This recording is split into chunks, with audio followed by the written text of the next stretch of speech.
that.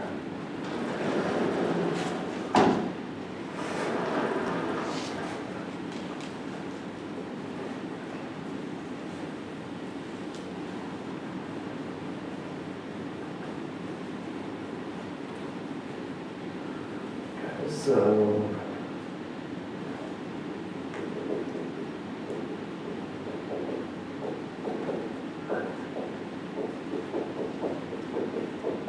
we have this principal orbit. AL. AL, yes. And I've got the subregular. Is it just a little bit? I guess. And then the minimal and 0. If you want to think in terms of Jordan form, I guess these are the Jordan form. Okay, so here are your special fellows.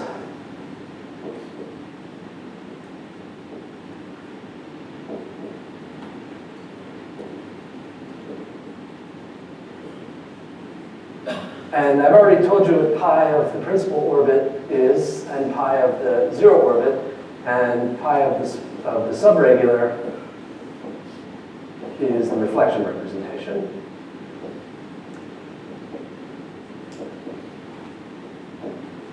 So two-dimensional. Right. So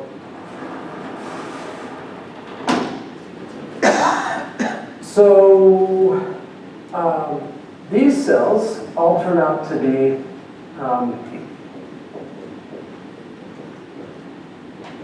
they're the subregular, and I guess I'm going to space out what the character is. So this three-dimensional cell has this two-dimensional two-dimensional special subregular representation, reflection representation, and then plus a character. What is this thing? Z of what? Yeah, so let me write that bigger and better. Z, the cell representation for the cell containing the holomorphic discrete series. And should have gamma of the holomorphic discrete series. So there's the cell with 3 elements. As a Weil group representation, this unique special constituent is this two-dimensional reflection representation, and then there's some character, which I'll mess up if I... It's the character on the polynomial, which is the product of the short roots, the short positive roots. So short. So is that the minimal? Yes. Oh, okay. So that's a better way to write it. If you'll permit me to write it like that. I just didn't know if that was right.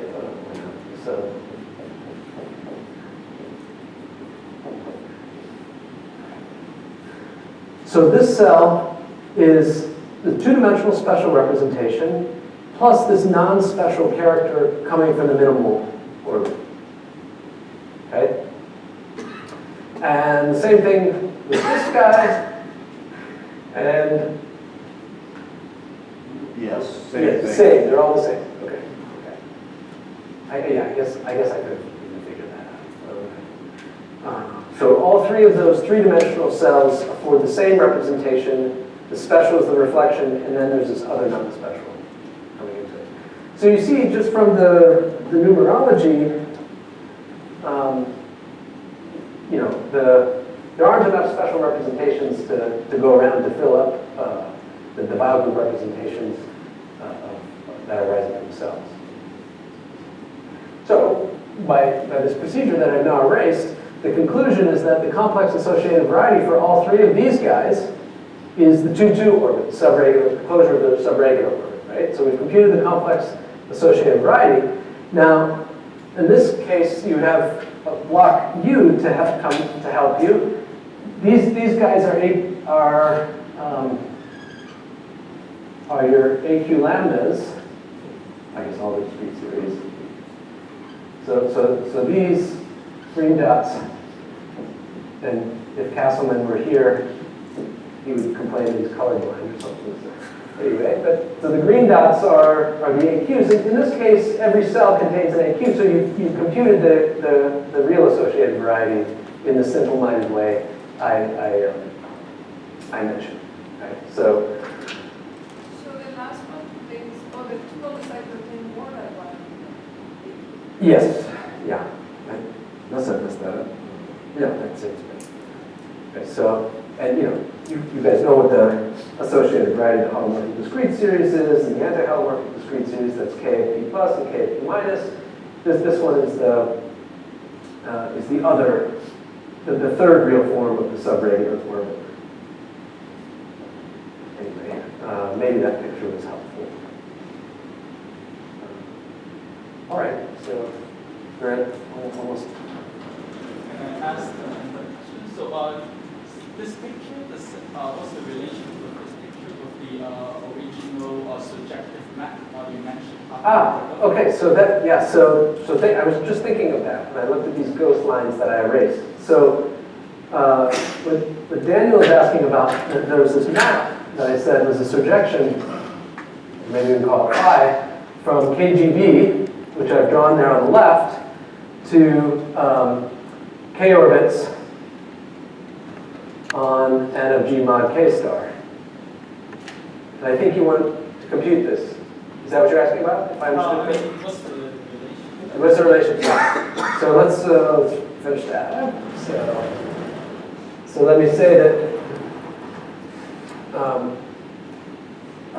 So let me give some names to. I mean, the simple answer to the question is that if X is a green dot in KGB, then this map phi computes the associated variety. Yeah. So let me just draw the corresponding picture over here. So here's what the fibers of this map look like.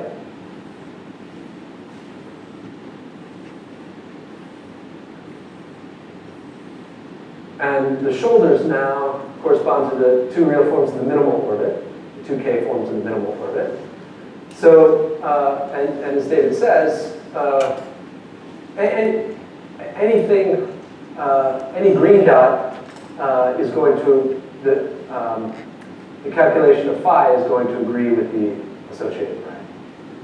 There are no green dots. In fact, for the corresponding green dots.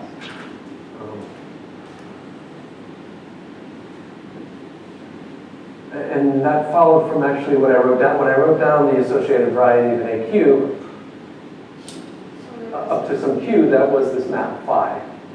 More or less this map phi. Is that what you're after? Yeah. So notice the minimal orbits appear here. Anyway.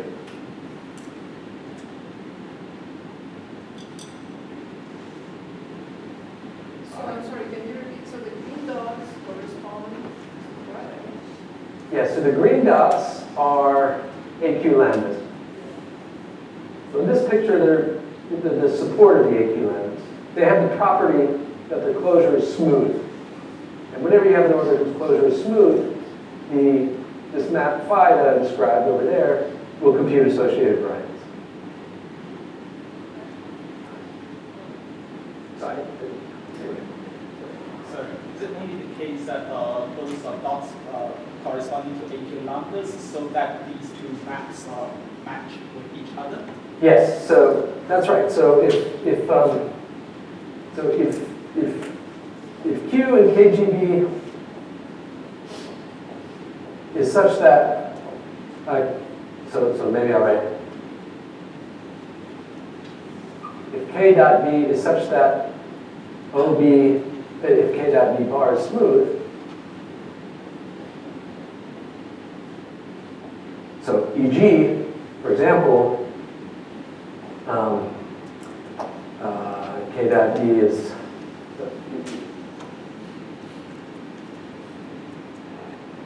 supports an AQ, then this phi computes the associated variety. I have to say more about of some representation supported on K dot B bar. So in particular, if you have a K orbit that supports an AQ lambda, then this map phi is computing the associated variety of that AQ. And what's making that calculation work is that the closure of the K orbit on the flag variety KGB on this